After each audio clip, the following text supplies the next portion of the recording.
Црвенковски во Софија им порача на бугарските власти: признајте ни ги јазикот и нацијата. Тврди дека во Македонија никогаш не преовладувало мислење дека Бугарија е непријател на Македонија, но дека граѓаните и политичарите во Скопје се скептични во искреноста на Софија.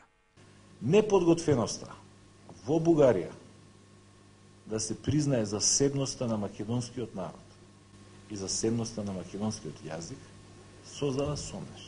Ја ви тврдам дека ако тоа прашање се реши, а може да го реши само бугарската страна,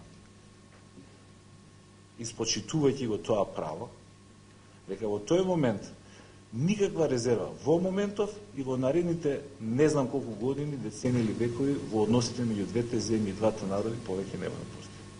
За бугарските пасоши Црвенковски вели дека македонците ги ваделе од прагматични причини, за да патуваат и слободно да водат бизнис во земјите од Европската Унија, а не заради тоа што национално се освестиле.